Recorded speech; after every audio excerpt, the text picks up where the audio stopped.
بسم اللہ الرحمن الرحیم۔ السلام علیکم، آپ دیکھ رہے ہیں الف نیوز اور میں ہوں آپ کے ساتھ ماجد علی۔ شامل کرتے ہیں پاکستان اور دنیا بھر سے breaking news headlines. Donald Trump اور ولادیمیر پیوٹن کی ملاقات کے فوراً بعد روس نے یوکرین پر تاریخ کا سب سے بڑا حملہ کر دیا۔ کیف اور خرکیف شہروں پر ڈرونز اور میزائلوں کی بارش کر دی، جس نے یوکرین کی بنیادیں ہلا کر رکھ دیں۔ یہ حملے اس وقت ہوئے جب یوکرینی صدر ولادیمیر زیلنسکی امریکہ میں ڈونلڈ ٹرمپ سے ملاقات کر رہے تھے۔ پیغام بالکل واضح تھا کہ پیوٹن اپنی شرائط پر جنگ ختم کریں گے۔ امریکہ اور یورپ کو بھی یہ اشارہ دیا گیا ہے کہ ماسکو کسی دباؤ میں آنے والا نہیں۔ ڈونلڈ ٹرمپ کا امتحان، نیوٹرل یا اتحادی؟ ڈونلڈ ٹرمپ نے روس اور یوکرین کے درمیان خود کو نیوٹرل ظاہر کیا ہے۔ پیوٹن کو ریڈ کارپٹ سلامی اور پروٹوکول دے کر امریکہ نے اس عالمی سطح پر لیجٹمیسی بھی دی، لیکن زیلنسکی کا موقف ہے کہ روس کو یہ جنگ ختم کرنا ہوگی، جبکہ ڈونلڈ ٹرمپ کہتے ہیں کہ زیلنسکی خود جنگ ختم کر سکتا ہے۔ یہ بیانیہ یورپ اور یوکرین کو سخت ناگوار گزرا ہے۔ اب دیکھنا ہوگا کہ ڈونلڈ ٹرمپ کس طرف جھکاؤ رکھتے ہیں، نیوٹرل رہتے ہیں یا پھر یورپ کے دباؤ میں آتے ہیں۔ یورپ کے بڑے ممالک میدان میں اترنے کو تیار۔ فرانس، جرمنی اور برطانیہ نے اعلان کر دیا ہے کہ وہ روس کے خلاف اب براہ راست فوجی بھیجنے کو تیار ہیں۔ یہ فیصلہ جنگ کا پورا نقشہ بدلنے والا ہے، کیونکہ اب معاملہ صرف اسلحہ اور امداد تک محدود نہیں رہا۔ یورپ کے ان تین طاقتور ممالک نے کہا ہے کہ اگر امن معاہدہ ہو جاتا ہے تو وہ اپنی فوجیں فرنٹ لائن پر تعینات کریں گے۔ روس اس اقدام کو یورپ کی کھلی مداخلت قرار دے رہا ہے۔ یہی وہ نقطہ ہے جہاں سے عالمی جنگ کے خدشات بڑھتے جا رہے ہیں۔ زیلنسکی کا امریکہ اور یورپ سے اتحاد کا مطالبہ۔ یوکرینی صدر زیلنسکی نے واشنگٹن پہنچ کر اعلان کیا ہے کہ امریکہ اور یورپی اتحاد مل کر روس کو امن پر مجبور کریں۔ اس نے کہا کہ تمہاری مشترکہ طاقت ہی روس کو حقیقی امن پر لے جا سکتی ہے۔ یہ بیان ڈونلڈ ٹرمپ زیلنسکی ملاقات سے پہلے روسی حملوں کے تناظر میں دیا گیا۔ زیلنسکی نے روس پر وائٹ ہاؤس مذاکرات سے قبل ڈیمونسٹریٹو اسٹرائکس کرنے کا الزام لگایا۔ اس نے اشارہ دیا کہ روس جنگ کو امریکہ کے سامنے طاقت کا پیغام دینے کے لیے استعمال کر رہا ہے۔ روس کے اگلے اہداف اور یورپ کی خوف زدہ تیاری۔ جرمنی اور رومانیہ کے انٹیلیجنس سربراہان نے خبردار کیا ہے کہ روس 2027 تک یورپ پر بڑے حملوں کی تیاری کر رہا ہے۔ پولینڈ اور رومانیہ اپنے شہریوں کے لیے اسرائیل طرز کے زیر زمین بنکرز بھی تیار کر رہے ہیں۔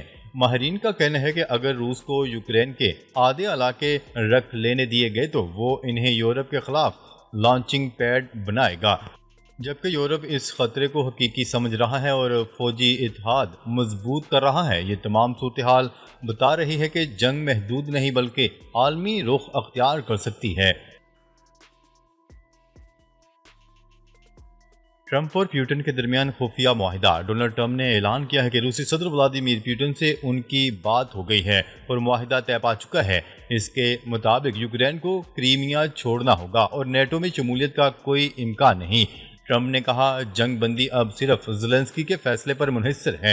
اگر شرائط نہ مانی گئیں تو روس کا نیوکلیر آپریشن تیار ہے۔ امریکہ کی گارنٹی صرف اسی صورت ملے گی جب یوکرین مکمل طور پر جھک جائے۔ یوکرینی صدر زیلنسکی کو NRO ڈیل کی تلاش۔ ذرائع کے مطابق زیلنسکی جنگ بندی کی بجائے اپنی جان بچانے کے راستے ڈھونڈ رہے ہیں۔ ان پر الزام ہے کہ $350 ارب کی کرپشن میں وہ شامل ہیں، اور اگر وہ اس کا حساب دینے سے بچنا چاہتے ہیں تو ڈونلڈ ٹرمپ سے خفیہ ڈیل میں یہی طے ہو سکتا ہے کہ زیلنسکی کو معافی اور محفوظ راستہ دیا جائے، لیکن پس پردہ موجود عالمی طاقتیں جنگ جاری رکھنا چاہتی ہیں۔ اصل رکاوٹ اسرائیل اور مغربی طاقتیں ہیں جو روس کو کھلا چھوڑنے پر تیار نہیں۔ یورپین لیڈرز کا امریکہ پر دباؤ۔ یورپ کے بڑے لیڈرز ڈونلڈ ٹرمپ سے ملاقات کے لیے امریکہ پہنچ چکے ہیں تاکہ زیلنسکی کی بے عزتی نہ ہو سکے۔ برطانیہ، فرانس اور اٹلی کے وزراء اعظم ڈونلڈ ٹرمپ کو قائل کرنے کی کوشش کر رہے ہیں کہ وہ سخت موقف نہ اپنائے۔ یورپ کو خدشہ ہے کہ اگر روس کو مکمل چھوٹ مل گئی تو وہ صرف یوکرین ہی نہیں بلکہ یورپ کو بھی نشانہ بنا سکتا ہے۔ اس وقت یورپ امریکہ پر دباؤ ڈال رہا ہے کہ روسی شرائط کو تسلیم نہ کیا جائے۔ یوکرین پر روسی حملے سفارتی کوششوں کی تذلیل ہیں زیلنسکی۔ یوکرینی صدر زیلنسکی نے کہا ہے کہ روسی حملے سفارتی کوششوں کی تذلیل ہیں، ماسکو کو جنگ پر انعام نہیں ملنا چاہیے۔ واشنگٹن میں میڈیا سے گفتگو کرتے ہوئے یوکرینی صدر نے کہا، روس نے واشنگٹن مذاکرات سے قبل جان بوجھ کر یوکرین پر حملے کیے۔ انہوں نے مزید کہا کہ روس نے یوکرین میں آذربائیجان کی آئل فیلڈ پر جان بوجھ کر حملہ کیا۔ روسی حملے سفارتی کوششوں کی تذلیل ہیں، روس کو جنگ پر انعام نہیں ملنا چاہیے۔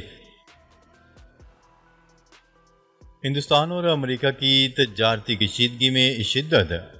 میڈیا رپورٹس کے مطابق امریکہ نے ہندوستان کے ساتھ 25 سے 29 اگست تک ہونے والے تجارتی مذاکرات منسوخ کر دیے ہیں۔ یاد رہے کہ امریکہ نے پہلے ہی اعلان کیا تھا کہ ہندوستان کے ساتھ ٹیرف تنازع اور تجارتی کشیدگی کے حل کا انحصار ڈونلڈ ٹرمپ پیوٹن مذاکرات پر ہے۔ امریکہ نے دھمکی دی تھی کہ اگر روسی صدر ولادیمیر پوٹن کے ساتھ ڈونلڈ ٹرمپ کے مذاکرات ناکام ہوتے ہیں تو ہندوستان کو تجارتی ٹیرف کے تعلق سے مزید سختیوں کا سامنا کرنا پڑے گا۔ سربیا میں حکومت مخالف مظاہروں میں شدت، عوامی تحریک عروج پر پہنچ گئی۔ 6 ماہ سے جاری عوامی تحریک عروج پر پہنچ گئی۔ وزیر اعظم کا استعفیٰ بھی مظاہرین کو مطمئن نہ کر سکا۔ دارالحکومت بلغراد سمیت متعدد شہروں میں دھرنے اور سڑکیں بند رہیں۔ پولیس اور مظاہرین میں شدید جھڑپیں ہوئیں۔ پولیس کی جانب سے آنسو گیس کا بے دریغ استعمال کیا گیا۔ متعدد مظاہرین گرفتار کر لیے گئے۔ واضح ہے کہ ریلوے اسٹیشن کی چھت گرنے سے 16 افراد ہلاک ہونے پر عوامی غم و غصے کا آغاز ہوا تھا۔ یورپ ہمارے میزائلوں کی پہنچ میں ہے، ایران نے خبردار کر دیا۔ ایرانی پارلیمنٹ میں قومی سلامتی اور خارجہ پالیسی کمیٹی کے رکن میجر جنرل امیر حیات کا کہنا ہے کہ ایران سمندر سے امریکہ کو میزائلوں سے نشانہ بنانے کی صلاحیت رکھتا ہے۔ عرب ٹیلی ویژن کی رپورٹ کے مطابق امیر حیات نے مزید کہا کہ خارج از امکان نہیں ہے کہ ایرانی میزائل واشنگٹن اور نیو یارک تک پہنچیں گے۔ ان کا مزید کہنا تھا کہ تمام یورپی ممالک بھی ایرانی میزائلوں کی پہنچ میں ہیں۔ ایرانی میزائلوں کی صلاحیت برطانیہ، فرانس، جرمنی اور مغربی و مشرقی یورپ کے مختلف علاقوں کو نشانہ بنا سکتی ہے۔ وائٹ ہاؤس نے بھارت کو دو ٹوک پیغام دے دیا۔ وائٹ ہاؤس کے تجارتی مشیر نے بھارت کو کہا ہے کہ بھارت روس سے خام تیل کی خریداری بند کرے۔ غیر ملکی خبرساں ادارے کی رپورٹ کے مطابق وائٹ ہاؤس کے تجارتی مشیر نے بھارت کو اپنے کھلے پیغام میں کہا ہے کہ بھارت کی جانب سے روسی خام تیل کی خریداری یوکرین جنگ میں روس کی مالی معاونت ہے جو فوری رکنی چاہیے۔ انہوں نے مزید کہا کہ اگر یہی رویہ جاری رہا تو امریکی کمپنیوں کے لیے بھارت کو جدید عسکری صلاحیت فراہم کرنا مشکل ہو جائے گا۔ اسرائیلی فوج کے سربراہ نے غزہ سٹی پر قبضے کے منصوبے کی منظوری دے دی۔ اسرائیلی فوج کے سربراہ لیفٹیننٹ جنرل ایال زمیر نے غزہ سٹی پر قبضے کے منصوبے کی باضابطہ منظوری دے دی ہے۔ اس فیصلے کے بعد آئندہ ہفتے اسرائیلی وزیر دفاع سے بھی اس منصوبے کی توثیق کی توقع کی جا رہی ہے۔ غیر ملکی خبرساں ادارے کی رپورٹ کے مطابق تیار کیے گئے منصوبے میں واضح کیا گیا ہے کہ 2 ہفتوں کے اندر اندر فلسطینیوں کو زبردستی بے گھر کرنے کی کارروائیاں کی جائیں گی۔ سیلاب سے متاثرہ پاکستان نے مدد کی درخواست کی تو اقوام متحدہ تیار ہے، انتونیو گوتریس کا پیغام۔ اقوام متحدہ کے سیکرٹری جنرل انتونیو گوتریس نے پاکستان اور بھارت میں حالیہ سیلابوں کے نتیجے میں ہونے والی ہلاکتوں پر گہرے دکھ اور افسوس اظہار کیا ہے۔ ان کا کہنا تھا کہ اگر دونوں میں سے کسی بھی ملک نے باضابطہ طور پر مدد کی درخواست کی تو اقوام متحدہ فوری طور پر امداد فراہم کرنے کے لیے تیار ہے۔ میانمار میں 2021 کی فوجی بغاوت کے بعد پہلے عام انتخابات کا اعلان کر دیا گیا۔ نیوز رپورٹ کے مطابق میانمار میں 2021 کی فوجی بغاوت کے بعد اگلے عام انتخابات کا آغاز 28 دسمبر 2025 کو متوقع ہے، جس کا اعلان ریاستی ٹیلی ویژن اور یونین الیکشن کمیشن نے کیا ہے۔ یاد رہے کہ یہ میانمار میں 2021 کی فوجی بغاوت کے بعد ہونے والا پہلا عام انتخاب ہوگا، جسے ناقدین جعلی اور انتہا پسندانہ طاقت کے تسلسل کے طور پر دیکھ رہے ہیں۔ ایران کا IAEA سے بات چیت جاری رکھنے کا اعلان۔ ایران نے کہا ہے کہ وہ اقوام متحدہ کے جوہری ادارے کے ساتھ مذاکرات جاری رکھے گا اور ممکن ہے کہ آنے والے دنوں میں فریقین کے درمیان مذاکرات کا ایک اور دور ہو۔ یہ بات ایرانی وزیر خارجہ کے ترجمان اسماعیل بقائی نے پیر کے روز سرکاری میڈیا سے گفتگو کرتے ہوئے کہی۔ جون میں اسرائیل اور امریکہ کی جانب سے 12 روزہ جنگ کے دوران ایران کی جوہری تنصیبات پر بمباری کے بعد سے IAEA کے معائنہ کار ان مقامات تک رسائی حاصل کر سکتے تھے۔ حالانکہ IAEA کے سربراہ رافیل گروسی بارہا یہ کہہ چکے ہیں کہ معائنہ ان کی اولین ترجیح ہے۔ مودی سرکار کا جنگی جنون خطے کے امن کے لیے سنگین خطرہ۔